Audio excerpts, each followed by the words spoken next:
I was left by a millionaire CEO while pregnant. 18 years later, our secret daughter shocked him at his gala as a business star. Hello everyone. Thank you for being here with me today. Before I begin my story, I'd love to know which city you're joining us from. Please feel free to share in the comments. Now, let me take you into this story. Today, I come to you with the kind of joy that brings tears to my eyes. I've officially become a grandmother. My dear son, Will Peter, has been blessed with a beautiful, healthy baby boy, and our Queen Binta is glowing with joy. This is not just our happiness. It's yours too, because you are truly a part of our family. And now, my precious family, I need your love, your ideas, and your hearts. We are searching for a name for this little angel. A name full of meaning, love, and legacy. And I want it to come from you. Please write your most beautiful name suggestions in the comments.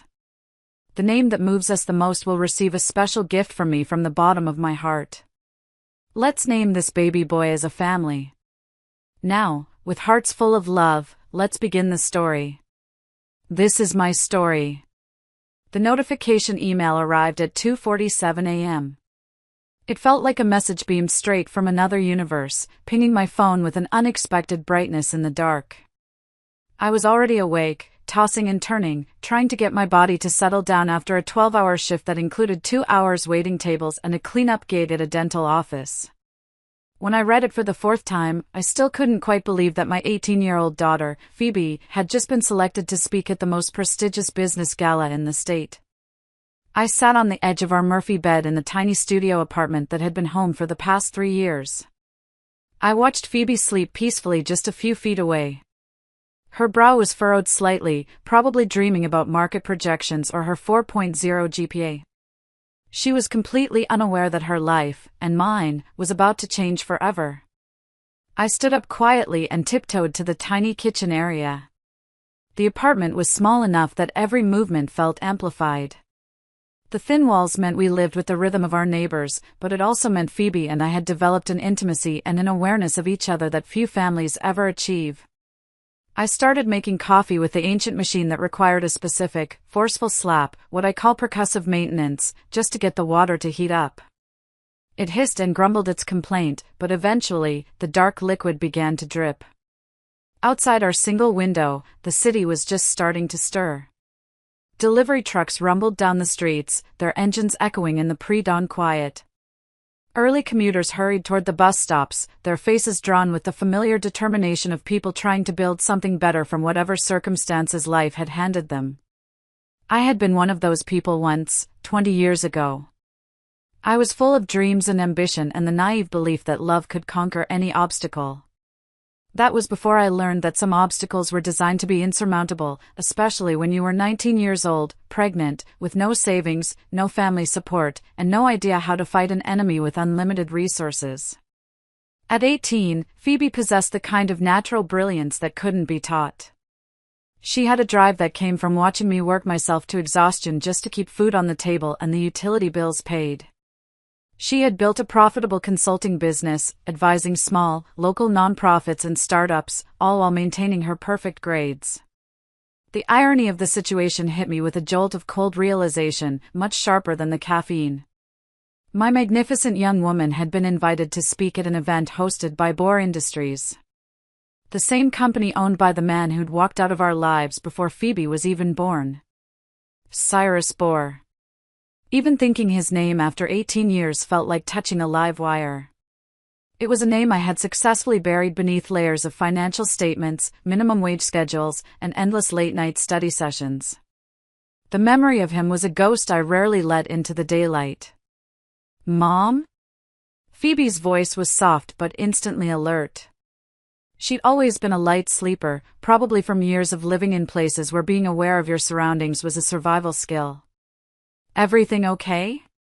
You're up early even for you. I turned to find her sitting up in bed, her beautiful, natural hair forming a soft crown around her face.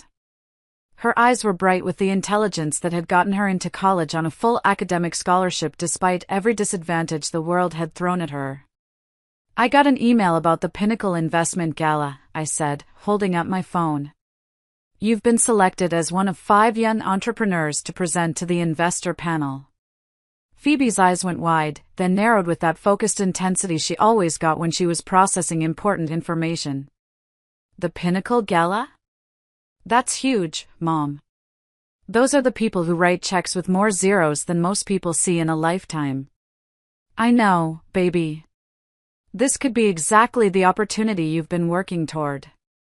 She scrambled out of bed, suddenly fully awake, and started pacing our small space with the restless energy that always accompanied her biggest moments. When is it? What do I need to prepare? How formal is the presentation? Do they want business plans or just pitches? Watching her excitement, I felt my heart swell with pride, but also break with a cold terror. This was Phoebe's moment, the chance to step onto a stage where her brilliance could finally be recognized by people with the power to change her life. But it was also the moment when our carefully constructed world would collide with the past I had spent 18 years trying to escape. The gala is in 2 weeks, I said, scrolling through the email details. 15-minute presentations, followed by a networking reception. Black tie event at the Grand Meridian Ballroom. Black tie? Phoebe repeated, her excitement dimming slightly as reality set in. Mom, I don't exactly have black tie attire in my custody of my closet. I looked at my daughter, this incredible young woman who could command a boardroom but worried about having the right dress for it, and felt the familiar surge of protectiveness that had sustained us both. We'll figure it out, I said firmly. We always do. But even as Phoebe dove into her laptop to research the other presenters and prepare her materials, I found myself staring at the email header that listed the event host. Cyrus Bohr, CEO, Bohr Industries. 18 years, 7 months, and 12 days since I'd last seen him. Not that I was counting.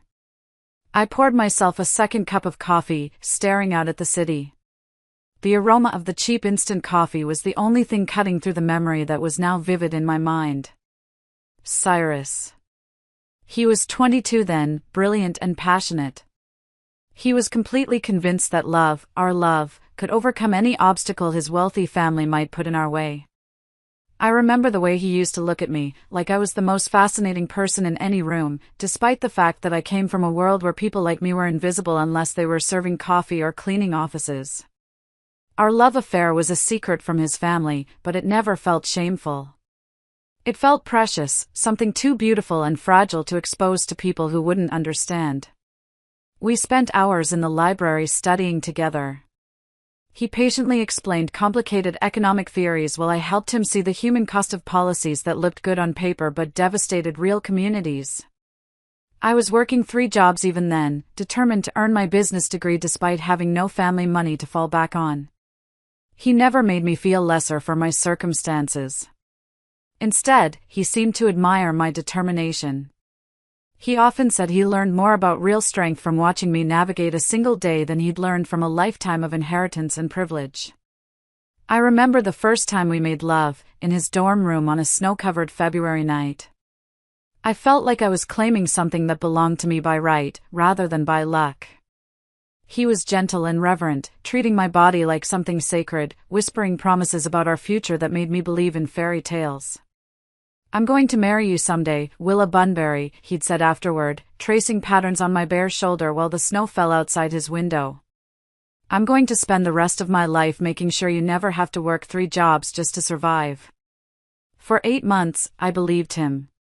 For 8 months, we planned a future that seemed as inevitable as sunrise, our graduation, his entry into the family business on his own terms, our wedding, the children we'd raised to be conscious of their privilege and committed to using it for good.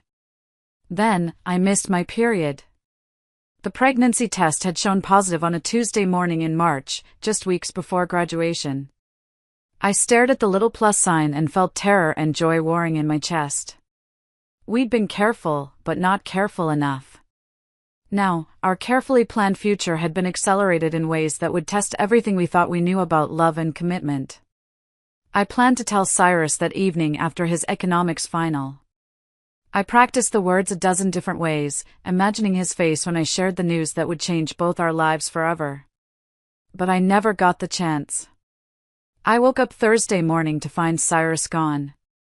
Not just absent from my bed, gone. His dorm room cleared out. His phone disconnected. His social media accounts deleted as if he'd never existed. The only trace he'd left behind was a note that said simply, "I'm sorry. My family has obligations I can't escape. Please forget me and build a beautiful life." I remember sitting there, staring at that pathetic note, the tears blurring the ink, and the only sound in the room was the rapid, frantic beat of my own heart, suddenly aware I was completely, terrifyingly alone. 3 days after Cyrus disappeared, the men in expensive suits arrived at my dorm room. They were lawyers, representing the Bohr family. They introduced themselves with cold professionalism, and their presence alone felt like a physical invasion. I remember the scent of their expensive cologne filling my small, sterile room, a sickening contrast to the cheap air freshener I used. Their message was simple and devastating. They didn't mince words. "Chad, excuse me, Cyrus Bohr is gone permanently," the head lawyer explained, his voice flat and devoid of emotion. "Any attempt at further contact will be considered harassment. Furthermore, any claims regarding pregnancy or paternity will be met with legal action that will utterly destroy whatever future you might hope to build, including your ability to secure a reasonable salary or complete your education." They knew. Somehow they had known about the baby before I even had a chance to tell Cyrus. I sat on the edge of my bed, my hands pressed against my stomach, feeling the tiny, invisible life inside me and the immense pressure of their power. They painted a picture of a world where I would lose everything, my scholarships, my jobs, my family's home, all because of their endless resources and their absolute determination to protect the Bohr name. I was 19 years old, pregnant, and abandoned. I looked at the lawyer's impassive face and realized this was an enemy I couldn't fight. My love story wasn't a fairy tale, it was a corporate takeover. I made the hardest decision of my life. I immediately transferred my academic credits to a state school I could afford. I packed up my few belongings over 3 long days. I remember the smell of the cardboard boxes, the quiet finality of folding my life away. I sold my cheap furniture, not wanting to carry the physical weight of my old life. I moved back to my hometown, but I didn't reach out to the few distant relatives I had. I disappeared into the anonymity of working-class life, where millionaire families wouldn't bother to look. I wanted to build a fortress for myself and my child, a place safe from the Bohr family's influence. The first few years were just a blur of survival. I raised Phoebe alone, working whatever jobs would pay the bills, waitressing, cleaning, even running a small, illegal craft stall at the weekend market. I pursued my degree part-time, taking one class at a time, often studying in the back booth of the diner after my shift while Phoebe slept in a car seat nearby. It took me 6 years to graduate. 6 long years of ramen noodles and exhaustion. But I did it. Walking across that stage, I was wearing a cheap gown and holding a diploma. Phoebe, all 2 years old, was clapping in the audience. We were both dressed in clothes from thrift stores, but we were radiating a fierce pride that no amount of Bohr money could ever buy. It was just the two of us against the world, and we were winning. 18 years later, here we were. The Pinnacle Gala email was the first crack in the fortress I had built. Phoebe had always been perceptive. Too perceptive for my peace of mind. "Mom, you're staring into space again," she said, looking up from her laptop. Her eyes held genuine concern. "Are you worried about something? Because if this is about money for a dress, we'll figure it out. Maybe I can pick up some extra tutoring sessions." "No," I said quickly, forcing myself back to the present moment. I pushed the fear back down into the pit of my stomach. "No, baby, don't worry about that. I'm just processing. This is a big opportunity." "The biggest," Phoebe agreed. Then she paused, that familiar narrowing of her eyes indicating deep thought. "But there's something else, isn't there? Something about this specific event that's bothering you." I looked at my daughter. She was brilliant, intuitive, and had inherited her father's sharp mind and her mother's ability to read people. I felt the weight of 18 years of carefully maintained secrets become suddenly unbearable. I chose my words carefully, measuring each one. The company hosting the gala, Bohr Industries. I knew someone who worked there a long time ago, before you were born. I knew I needed to give her something, a partial truth to satisfy her curiosity and prevent her from digging deeper. Someone you knew? Like a friend? Phoebe's tone was curious but not immediately suspicious. Like a friend, someone I went to college with, I replied. That was technically true. It was a long time ago. Ancient history. But even as I spoke the words, I knew there was nothing ancient about the way my heart had started racing the moment I saw Cyrus's name on that email. 18 years hadn't been long enough to forget the way he'd looked at me like I was his whole world, or the way it had felt to believe that love really could conquer any obstacle. I continued, letting the partial truth hang in the air. We were close. Very close. For about 8 months, we were in love. I thought we were going to get married after graduation. Phoebe's eyes widened with understanding, absorbing the implications. What happened? His family didn't approve of me, I said, sticking to the version of events that wouldn't destroy her faith in love. I wasn't from their world. Didn't have the right background or connections. The pressure became too much, and he chose his family's expectations over our relationship. That wasn't the whole truth, but it wasn't entirely a lie either. Cyrus had chosen his family's demands, even if the choice had been made under duress and incredible pressure. So when you see him at the gala, Phoebe said slowly, processing, it might be awkward? It might be, I admitted, trying for a dismissive shrug. Seeing someone who broke your heart, especially in a setting where he has all the power and success. But I won't let that interfere with your moment. This is about you, about your achievements, about your future. Do you think he'll recognize you? She asked finally. Maybe, I said. Probably. But it was 18 years ago, and we're both very different people now. Whatever history we had, it's irrelevant to why we'll be there. I looked at my brilliant girl, crossing the room to wrap her in a tight hug. I'm proud of you, baby. Whatever happens at this gala, you've already accomplished something extraordinary. You built success on your own terms, with your own mind and your own determination. We built it, Phoebe corrected, looking up at me with eyes that held depths of understanding far beyond her 18 years. Everything I am, everything I've accomplished. It's because you sacrificed everything to give me the foundation to succeed. This opportunity, this moment, it belongs to both of us. Meanwhile, across the city, Cyrus Bohr stood at the floor-to-ceiling windows of his corner office, 40 floors above a city that had watched him build an empire from nothing. He felt the familiar emptiness that no amount of success had ever managed to fill. At 40 years old, he was everything his family had groomed him to become and nothing he'd ever wanted to be. The Bohr Industries logo gleamed in gold letters across the building's facade, representing 3 generations of wealth and influence that had finally fallen into his capable but reluctant hands. Business magazines called him a visionary. Financial analysts praised his innovative approaches to sustainable development. None of it mattered without her. 18 years, 7 months, and 12 days since he'd made the worst decision of his life. Not a morning passed that Cyrus didn't wake up reaching for Willa Bunbury's warmth beside him, only to find expensive sheets that felt cold. Not a business triumph felt complete without imagining how her brilliant mind would have improved his strategies. Mr. Bohr. Dario Cromwell's voice cut through his melancholy, followed by the distinctive click of Italian leather shoes against polished marble. Dario had been his executive assistant for 7 years, long enough to recognize when his boss was lost in memories that couldn't be shared with quarterly reports.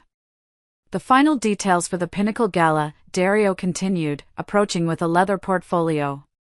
5 exceptional young entrepreneurs selected from over 300 applicants. Their presentations should be quite impressive. Cyrus accepted the portfolio without turning from the window. The gala had been his idea, designed to identify and fund the next generation of business innovators. It was good for the company's image, excellent for discovering investment opportunities, and served as a convenient distraction from the hollowness that success hadn't been able to cure. The youngest presenter is particularly noteworthy, Dario added, something in his tone suggesting professional admiration. 18 years old, already generating six-figure annual revenue from her consulting firm while maintaining perfect grades in her business program. Her client testimonials are extraordinary. Cyrus finally turned from the window. If Dario was impressed, the young woman was probably worth attention. What's her background? Cyrus asked, settling behind his desk and opening the portfolio. First-generation college student raised by a single mother. Built her business from nothing while working multiple part-time jobs, Dario recited. Her approach to community-focused consulting has attracted clients from nonprofit organizations to mid-sized corporations. She's particularly talented at helping underserved businesses access markets they've never been able to penetrate. Cyrus felt a flutter of recognition, though he couldn't place why. The description reminded him of conversations he'd had years ago with someone who'd understood the human cost of business decisions in ways his privileged classmates never had. Her name?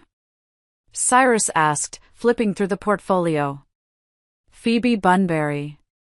The portfolio slipped from Cyrus's hands, sending papers scattering across his desk like fallen leaves. Bunbury. That name had haunted his dreams for 18 years. Sir, Dario stepped forward, concern evident. Are you all right? Cyrus's mind was racing, calculating dates and possibilities with the precision that had made him millions. 18 years ago, he'd left Willa Bunbury heartbroken. If she'd had a child after he left. The timeline was impossible. Dario, find me everything, Cyrus said, his voice barely above a whisper. Everything about Phoebe Bunbury. Her background, her family, her entire academic and business history. I want it comprehensive, and I want it confidential. Alone again, Cyrus gathered the scattered papers with hands that trembled slightly, studying the brief biographical information. Born April 15, 18 years ago, raised in the state capital by her mother, academic scholarship recipient, no mention of a father. April 15, Cyrus did the math twice, then a third time. If Phoebe had been born in April, she would have been conceived in July, just 1 month before he disappeared from Willa's life. The room spun around him as 18 years of suppressed emotion crashed over him like a tsunami. Not only had he abandoned the woman he loved, but he'd potentially abandoned his own child, a daughter who'd grown up without a father while he'd built an empire from guilt and grief. Cyrus's phone buzzed with a text from his current fiancée, Amara St. James, reminding him about dinner with her parents that evening. The engagement had been announced 6 months ago, a merger of two powerful families that made perfect sense on paper but felt like wearing someone else's clothes.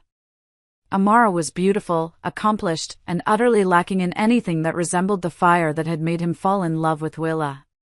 He deleted the text without responding. The memories flooded back, the true reason for his abandonment. 3 weeks before graduation, his father, Charles Bohr, Sr., had called him home. His desk had a stack of photographs, Cyrus and Willa sharing coffee, holding hands, stealing kisses between classes. You will end this immediately, his father had said, his voice carrying the cold authority that had built an empire. Tonight, you will pack your belongings, transfer to graduate school in London, and never contact this girl again. I won't do it, Cyrus had replied, foolishly believing love could defeat money and power. I'm going to marry her. His father had smiled then, the expression of a predator. Then you'll destroy her. I've had Miss Bunbury investigated thoroughly. Her family's financial situation is precarious. Medical bills for her chronically ill grandmother, student loans that exceed her family's annual income, employment that can be terminated with a single phone call from the right person. Cyrus had stared at his father in growing horror. One word from me, his father had continued, and Miss Bunbury loses her scholarships, her jobs, and any hope of finishing her education. Her family loses their home. Her grandmother loses her medical care. Is your teenage romance worth that much suffering? Trapped between love and terror, Cyrus had made the choice that haunted him. He'd written a cowardly note and disappeared. He'd planned to return once he was stronger, more capable of protecting the people he loved, but by the time he'd gained independence, Willa had vanished without a trace. Dario returned an hour later with a thick file and the expression of someone who'd uncovered secrets too painful to share easily. Ms. Bunbury's academic records are exemplary, full scholarship recipient, Dario began carefully. Her business acumen is remarkable.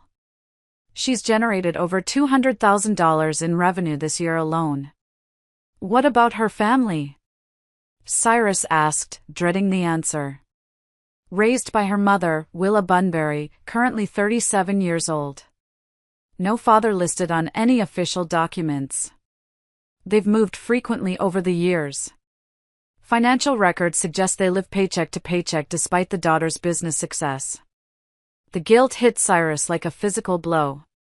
Willa had been working 3 jobs, waitressing at Morrison's Diner, Crystal Clear cleaning services, and tutoring, to provide for their child. Every struggle could have been avoided if he'd fought his father 18 years ago. There's more, Dario said quietly. Recent photographs of the young woman show a striking resemblance to you, sir. The bone structure, the eye color, certain mannerisms that are quite distinctive. Cyrus opened the file to surveillance photos taken at Phoebe's university. He knew with every fiber of his being, she was his daughter. Sir, Dario asked, what would you like me to do with this information? Nothing, Cyrus said finally. We do nothing.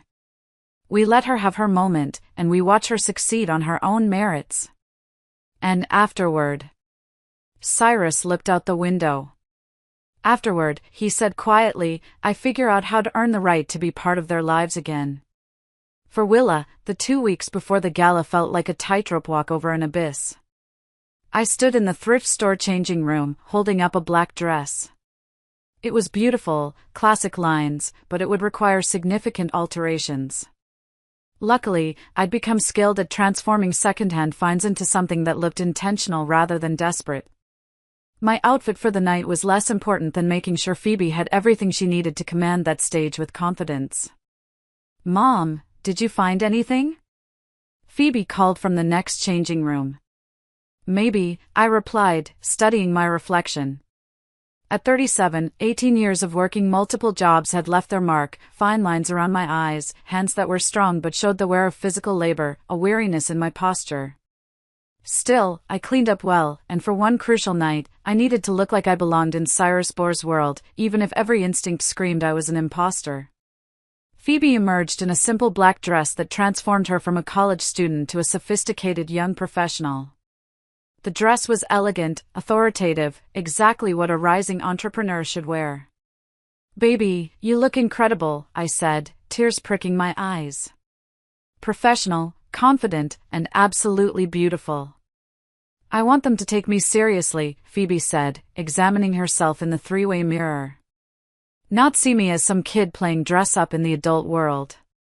Anyone who doesn't take you seriously after hearing you speak for 5 minutes is an idiot who doesn't deserve your time or attention, I said firmly. You've earned this opportunity through your own merit. As we paid for the dresses, carefully budgeted purchases that required eating ramen for the next 2 weeks but were absolutely worth it, I tried to ignore the growing anxiety. He might not recognize me. He certainly wouldn't expect me at his gala. He had no idea I'd been pregnant when he left. As we rode the bus home, Phoebe chattered excitedly about her presentation strategy and the background on the other speakers. Have you thought about what you'll do if this goes really well? I asked as we climbed the stairs to our 4th-floor apartment. If you get investors interested, if opportunities start opening up, that might change everything. Phoebe paused at our door, key in hand, and gave me a look that was both mature and heartbreakingly young. You mean, have I thought about leaving you behind when I get successful? That's not what I meant. Yes, it is, Phoebe said gently.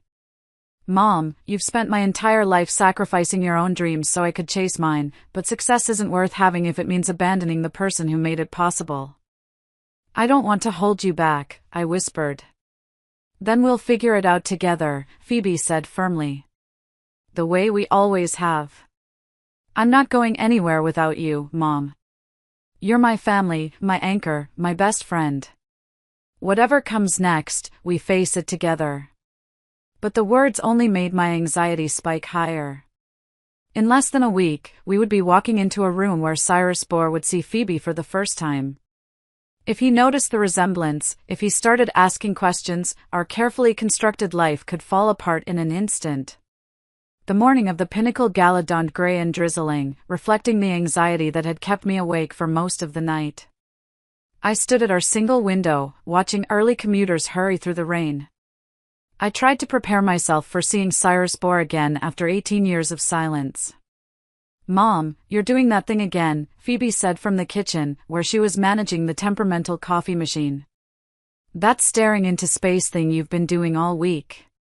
Are you okay?" "Just thinking about tonight," I said, accepting the coffee. "Making sure we haven't forgotten anything important. I've got my presentation memorized, my backup slides loaded on 3 different devices, and my business cards printed on the good paper." Phoebe ticked off items on her mental checklist.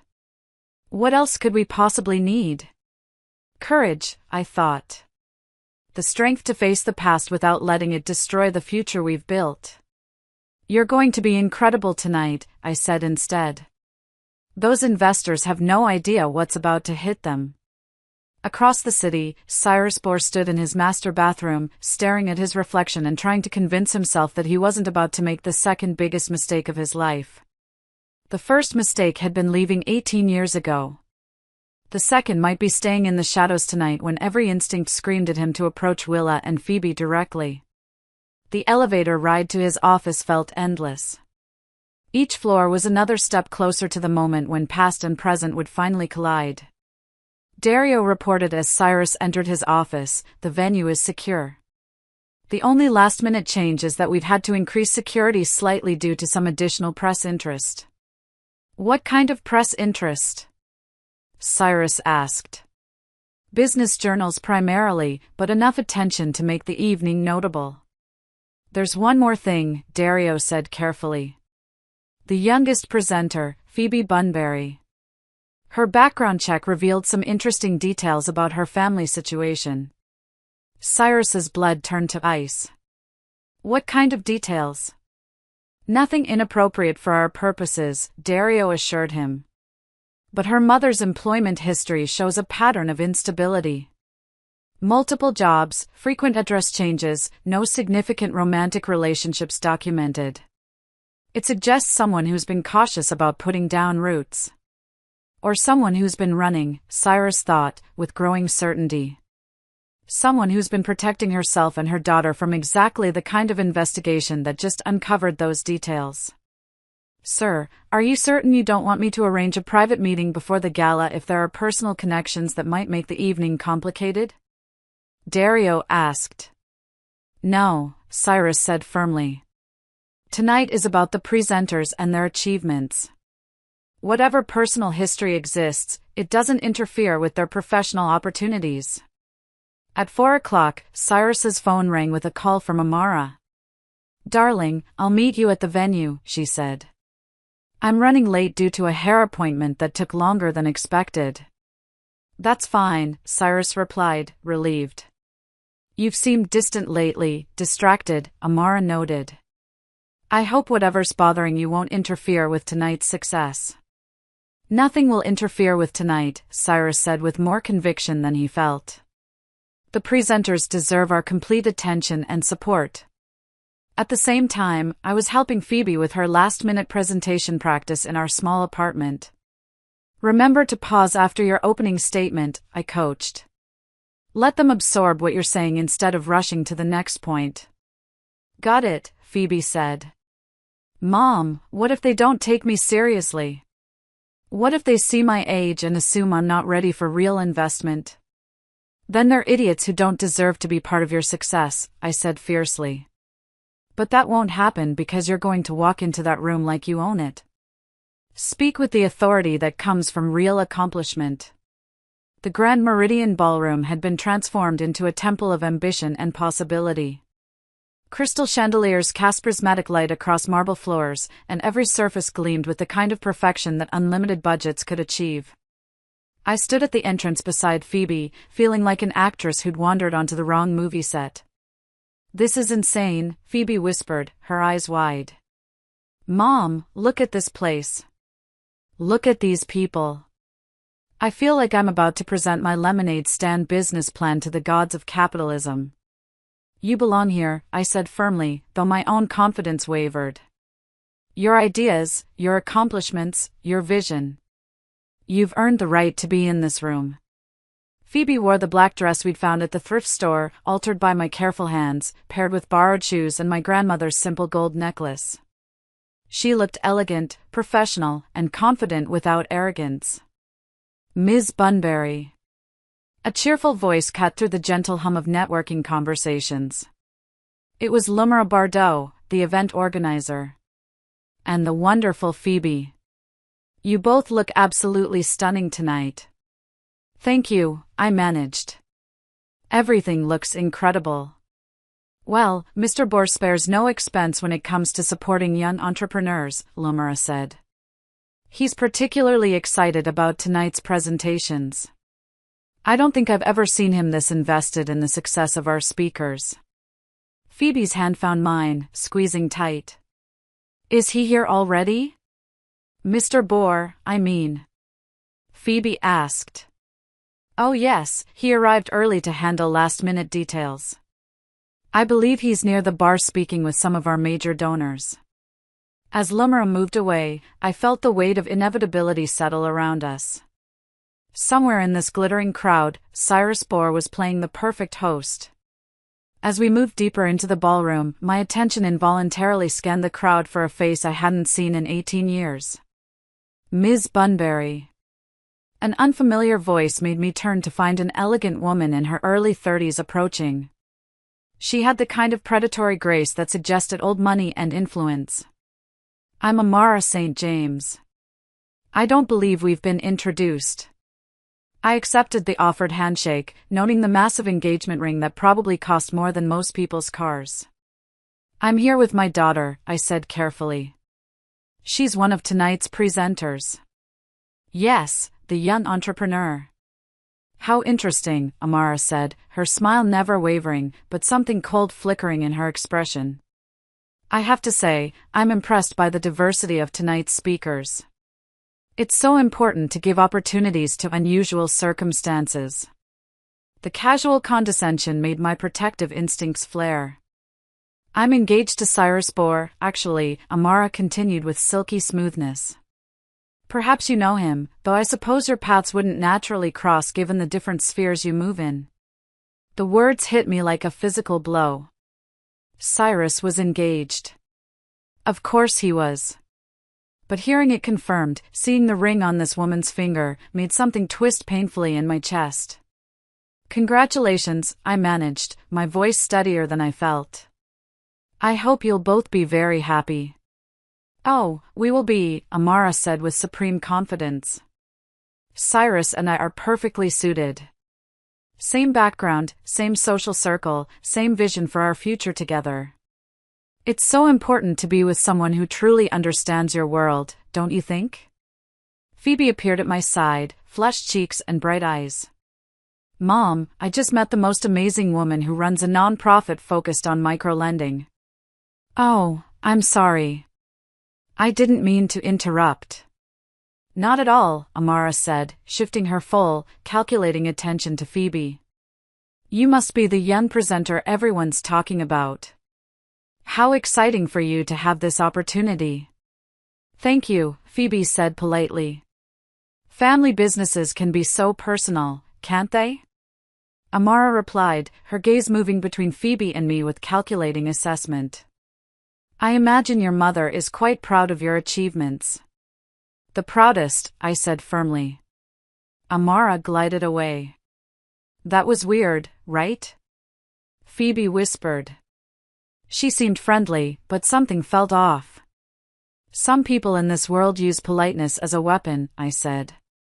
"Don't let it distract you from why we're here."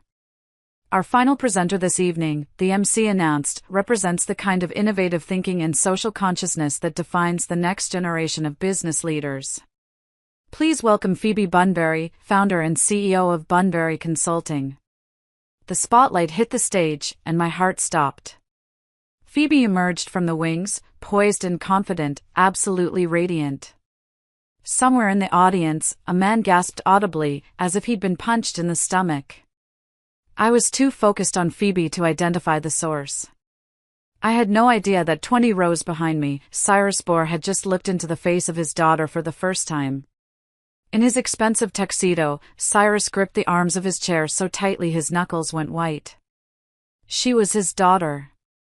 Not possibly, not probably, but absolutely. He had missed 18 years of her life, first steps, first words, every moment that mattered. Good evening, Phoebe began, her voice carrying clearly through the ballroom's perfect acoustics. My name is Phoebe Bunbury, and I want to tell you about the difference between surviving and building something that lasts. Cyrus felt each word like a physical blow.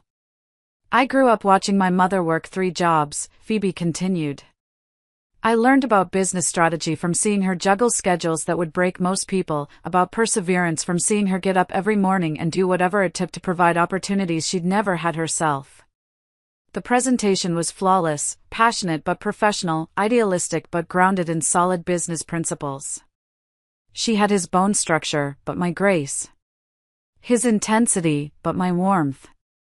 My business exists because I saw other students like me, first-generation college kids who had revolutionary ideas but no roadmap for turning them into reality, Phoebe said, advancing to a slide that showed impressive growth charts. The key is understanding that underserved communities aren't charity cases. They're untapped markets with unique needs and enormous potential. The audience was completely silent. Cyrus found himself nodding unconsciously, recognizing his own evolving philosophy about corporate responsibility reflected in his daughter's words. The future of business isn't about maintaining existing power structures, Phoebe concluded, her voice ringing with conviction. It's about expanding those structures to include the brilliant minds we've been overlooking. I'm seeking investment partners who understand that supporting underrepresented entrepreneurs isn't charity. It's smart business. The ballroom erupted in applause that went on for what felt like minutes. Several audience members rose to their feet. Cyrus stood with them, clapping until his hands hurt, tears streaming down his face without regard for the 500 people who might notice his emotional breakdown. She was extraordinary, and she was his. Cyrus, Amara's voice cut through his emotional haze, sharp with confusion. What's wrong with you? You look like you've seen a ghost. Cyrus couldn't answer, couldn't look away from the stage. But somewhere in his peripheral vision, he caught sight of my familiar profile in the audience. Willa. She was sitting in the middle section, pride radiating from every line of her body. As the crowd began moving toward the adjoining reception room, Cyrus felt the weight of decision pressing down on him. The Meridian Room buzzed with opportunity as investors surrounded the evening's presenters. Cyrus moved through the crowd like a man in a trance, his eyes locked on Phoebe. She was in her element, confidently answering questions about market strategies. I hovered at the edge of the group, close enough to intervene, but far enough away to let Phoebe shine independently. Mr. Bohr, Margaret Chin called out as Cyrus approached. Wonderful event tonight, that last presenter, the Bunbury girl. Revolutionary thinking combined with solid fundamentals. Yes, Cyrus managed, his voice rough. She's exceptional. I'm thinking of making an offer, Margaret continued. 7-figure investment for 30%. What do you think? The casual discussion of his daughter's future snapped Cyrus back to the present. Darling, there you are, Amara said, appearing at his side with territorial efficiency. Several people have asked about our engagement announcement. Not now, Amara, Cyrus said quietly. What do you mean, not now? Her voice carried a sharp edge. I said not now. Cyrus's tone left no room for argument, and he moved toward Phoebe. He could hear her explaining her business model with passionate intensity. The key is understanding that underserved communities are untapped markets with unique needs and enormous potential. Miss Bunbury, he said, stepping into the conversation circle. Phoebe looked up at him with polite attention. Cyrus felt his breath catch as he met his daughter's eyes for the first time. They were his own eyes looking back at him. Mr. Bohr, she said with professional courtesy, extending her hand. Thank you so much for this opportunity. Your gala has exceeded every expectation. The opportunity is entirely ours, Cyrus said, his voice steadier than he felt. Your presentation was extraordinary. The kind of vision that comes along once in a generation.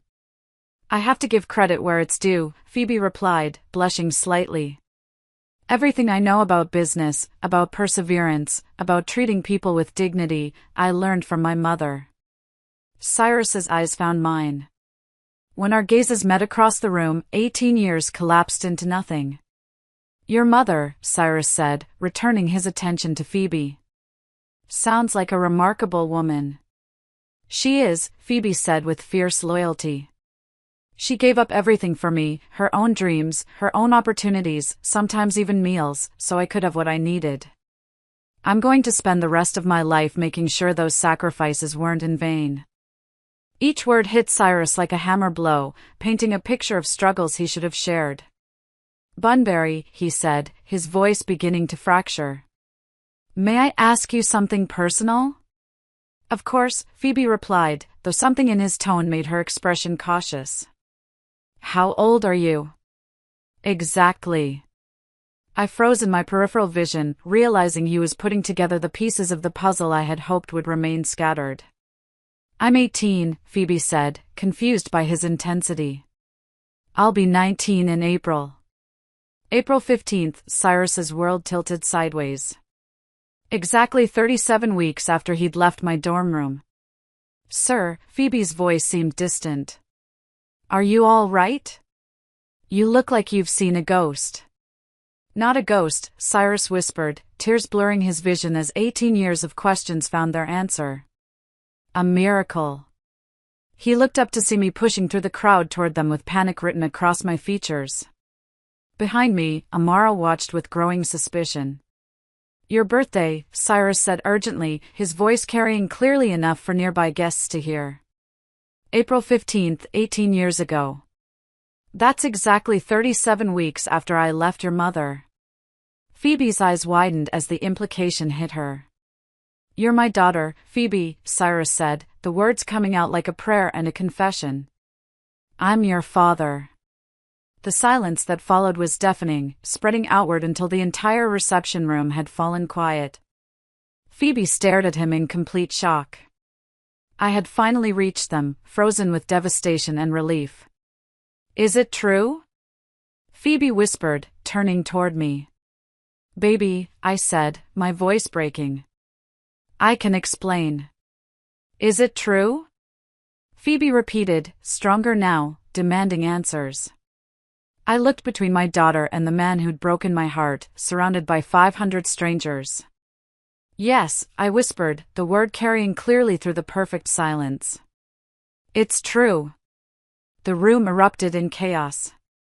Camera flashes exploded around us like lightning strikes as reporters materialized from nowhere. Smartphones appeared in hundreds of hands. Miss Bunbury, can you comment on why you kept Mr. Bohr's daughter secret for 18 years? Mr. Bohr, how does it feel to discover you have a child? Phoebe, did you know who your father was when you applied to speak tonight? The questions were sharp and invasive. Get away from her, I said fiercely, stepping in front of Phoebe like a shield. She doesn't owe you any explanations. Was this reunion planned for publicity purposes? Miss Bunbury, what financial support are you seeking from Mr. Bohr? Is this why Phoebe was selected to speak tonight? Family connections rather than merit? The last question hit Phoebe like a physical blow.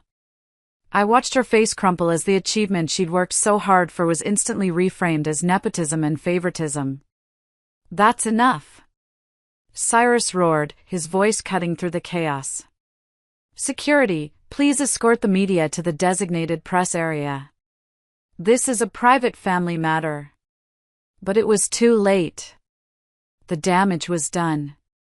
I need to get out of here, Phoebe said suddenly, her voice tight with controlled panic. I need air. I need space. I need to think.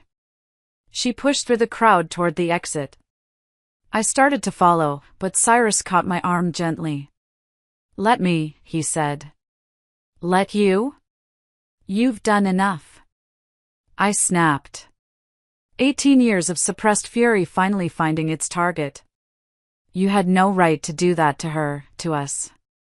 In front of all these people. I know, Cyrus said, his face etched with regret. I know, and I'm sorry. But I couldn't let her walk away without knowing the truth. I couldn't lose her again. You never had her to lose, I said coldly, pulling my arm free. And now you've destroyed the one thing that mattered most to her, her belief that she earned her success through her own merit. The accusation hit Cyrus like a slap. But before he could respond, I was pushing through the crowd after my daughter, leaving him standing alone in the wreckage. Well, Amara's voice cut through his emotional haze like a blade. That was quite a performance. I had no idea you were such a gifted actor. Cyrus turned to find his fiancée watching him with cold calculation. This isn't a performance, Amara, Cyrus said quietly. That young woman is my daughter. The woman who just left is someone I was in love with 18 years ago. How convenient, Amara said with surgical precision. That they should both appear in your life just as our engagement is being announced. Some might say the timing is suspicious. The implication that Phoebe and I were orchestrating this for financial gain made Cyrus's vision go red with fury. Don't, he said, his voice deadly quiet. Don't you dare suggest that they're anything other than exactly who they appear to be. That woman raised my child alone for 18 years while I built an empire. That girl earned every opportunity she's received through her own brilliance and hard work. And yet here we are, Amara continued smoothly, with your newfound family drama playing out in front of every major investor.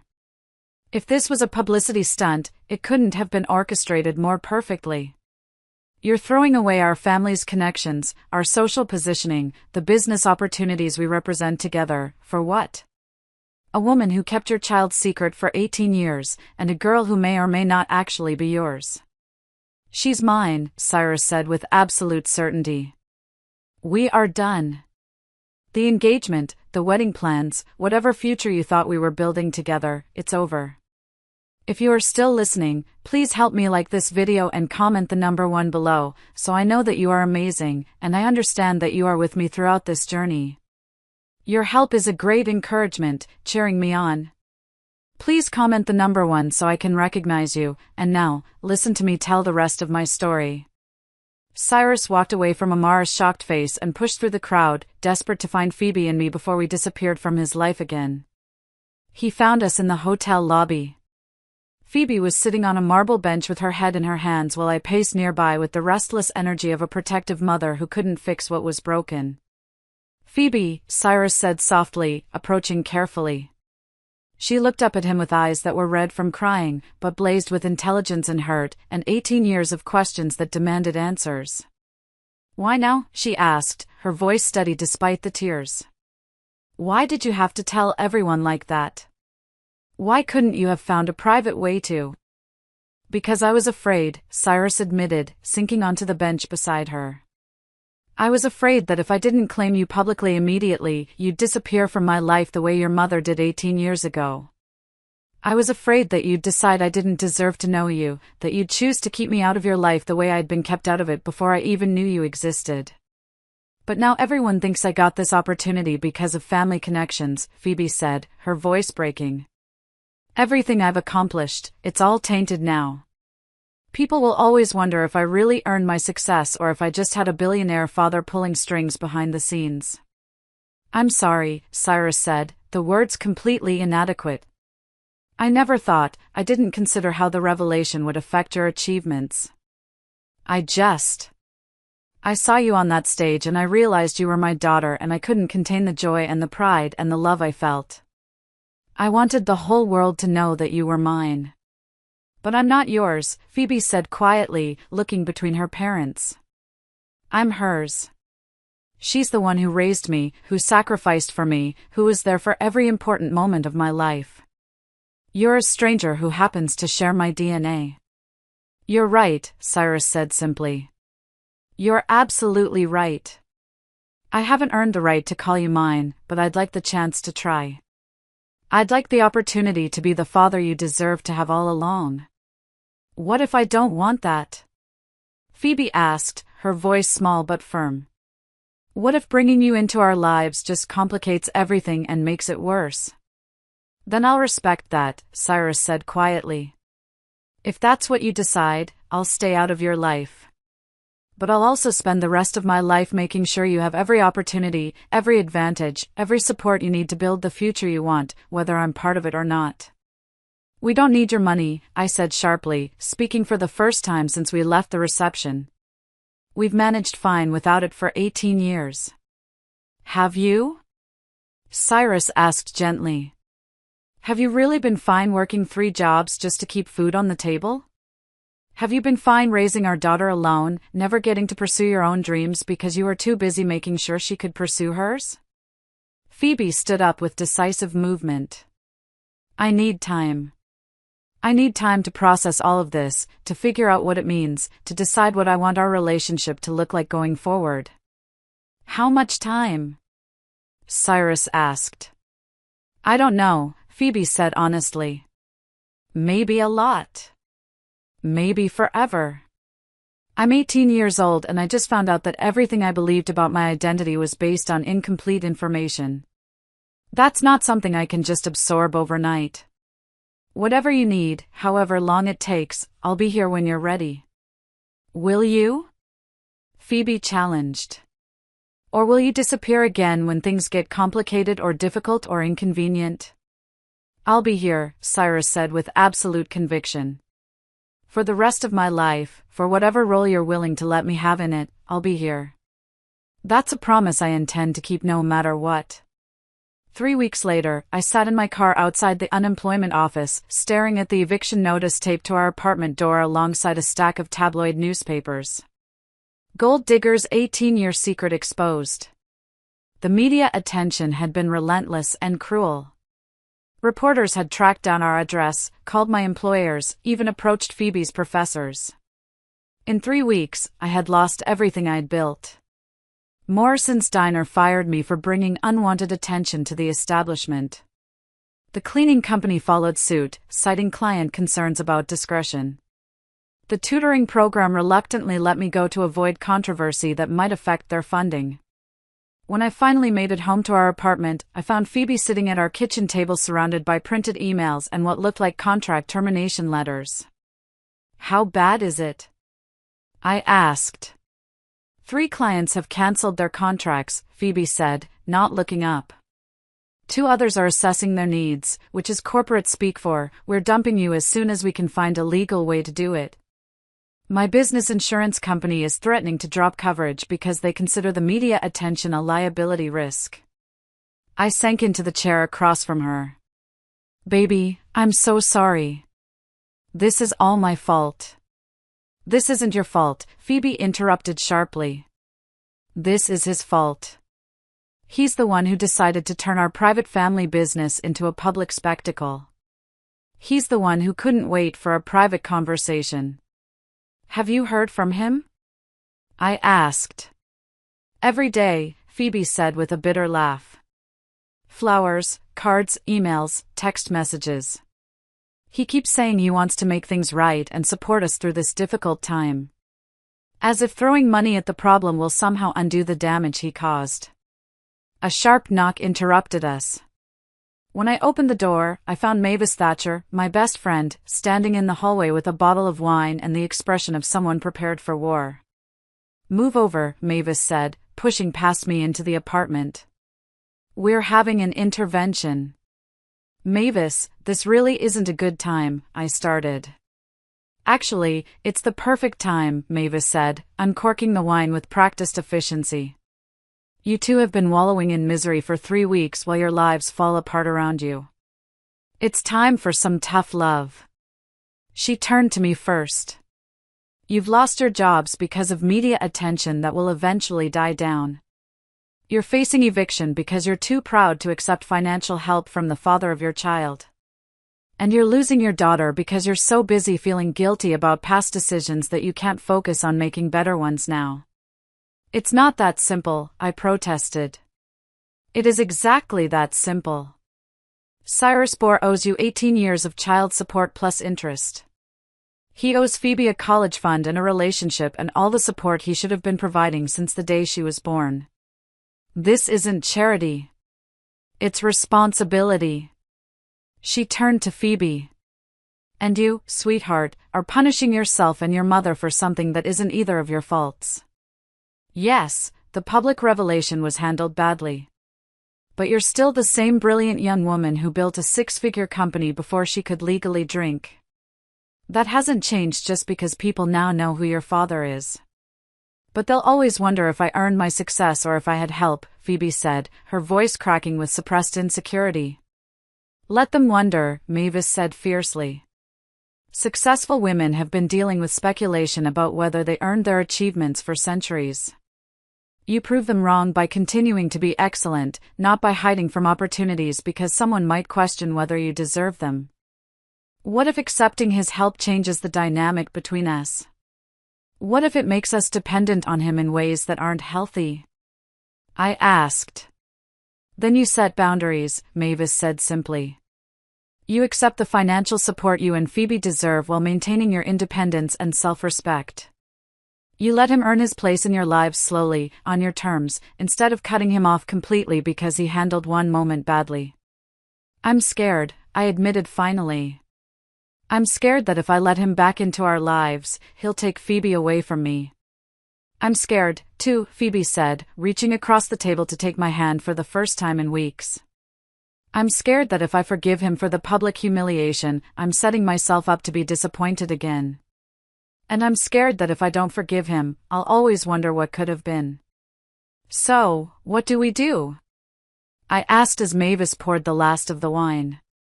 We call him, Phoebe said, her voice stronger than it had been in weeks. We set up a meeting on our terms, in a private place where we can have an honest conversation without cameras or reporters. And then we see if the man who created this mess is capable of helping us build something better from the wreckage. A few weeks later, I stood in the kitchen of the house Cyrus had bought for us. It was a warm, 3-bedroom home with a garden where I could finally grow vegetables and a front porch where we could sit together in the evenings. I marveled at how quietly happiness could return to a life that had seemed irreparably broken. The morning sun streamed through the windows, illuminating a space that finally felt like home. Phoebe sat at the breakfast table, reviewing quarterly reports. Her consulting business had not only survived the media scandal but emerged stronger. The Williams Foundation wants to extend their contract for another 2 years, Phoebe said. Turns out surviving public scrutiny and rebuilding your reputation is exactly what nonprofit organizations value in a consultant. I'm proud of you, baby, I said, pouring coffee. I learned from the best, Phoebe said warmly. How's the new position treating you? Challenging in all the best ways, I admitted. Developing community outreach programs for the foundation is everything I hoped business school would lead to. Just 18 years later. The job at the Bohr Foundation had been offered with no pressure, and I had accepted the position that allowed meaningful work with a respectable salary while maintaining my independence. He's been good to us, Phoebe said quietly. Even when we were angry and suspicious, he never stopped trying to earn our forgiveness. Cyrus's patience had been extraordinary, respecting our need for space, supporting us without conditions, slowly building genuine connections. The front door opened with Cyrus's familiar key. He appeared wearing casual clothes instead of his expensive suits. Good morning, beautiful women, he said warmly. How are my favorite people today? Caffeinated and ready to tackle the world, Phoebe grinned. Ready for the board meeting? Cyrus's expression grew thoughtful. Today we find out if the transition plan gets approved.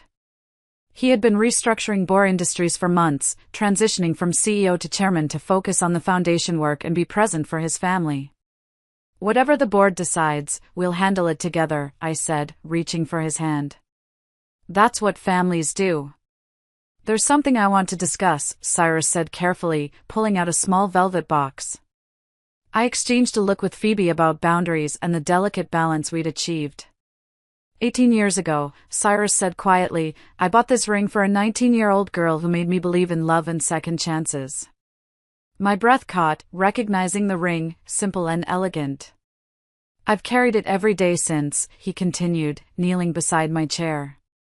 I know I have no right to ask anything. I missed 18 years of loving you both the way you deserved. But I also know love doesn't die just because circumstances try to kill it. What we had was real, and what we're building now is stronger because it's based on truth. What are you asking? I whispered. I'm asking you to marry me, Willa Bunbury, Cyrus said, opening the ring box. I'm asking to be the partner I should have been from the beginning. And I'm asking you, Phoebe, to let me adopt you officially, to give you the family name you should have had, to make us a real family in every way.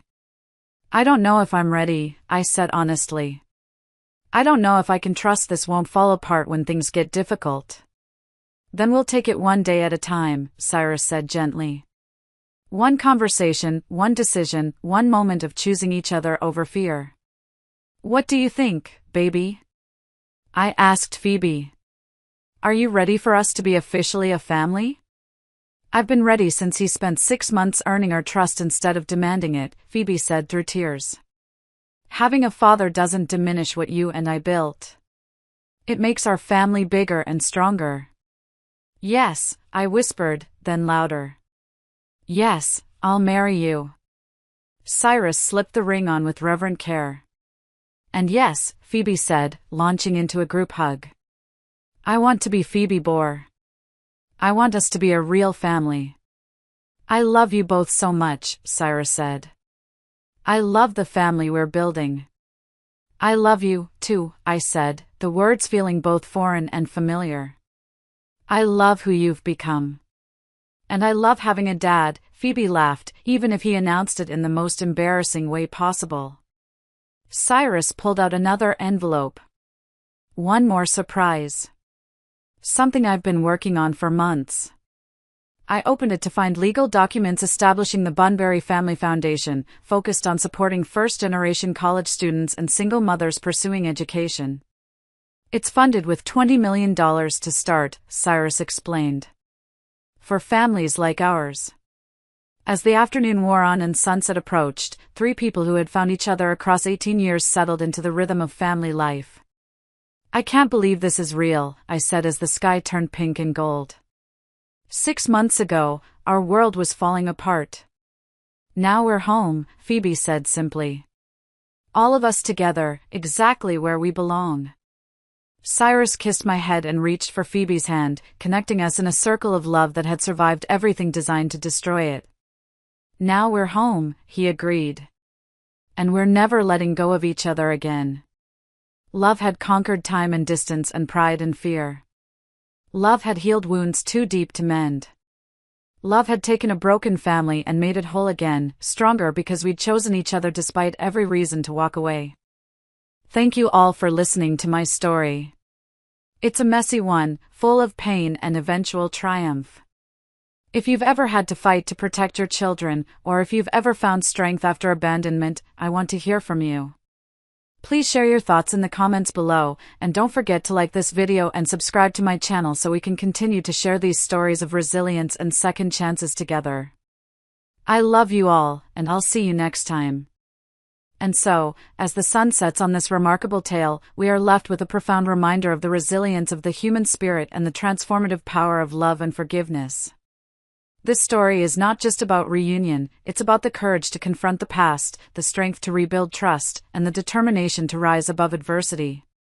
Willa's unwavering dedication, Phoebe's brilliance, and Cyrus's journey toward redemption teach us that even in the face of heartbreak and loss, there is always a path to healing if we choose it. Life often tests us in ways we cannot predict, but it is in these moments of struggle that we discover who we truly are. This tale shows us the importance of valuing ourselves, staying true to our principles, and embracing second chances, not just for others, but for ourselves.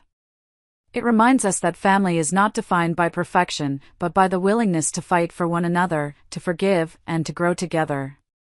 Now, it's your turn. What lessons did you take away from this story? Share your thoughts in the comments below, or simply comment good if this reflection resonated with you. Let's continue to inspire each other with stories of resilience, hope, and triumph.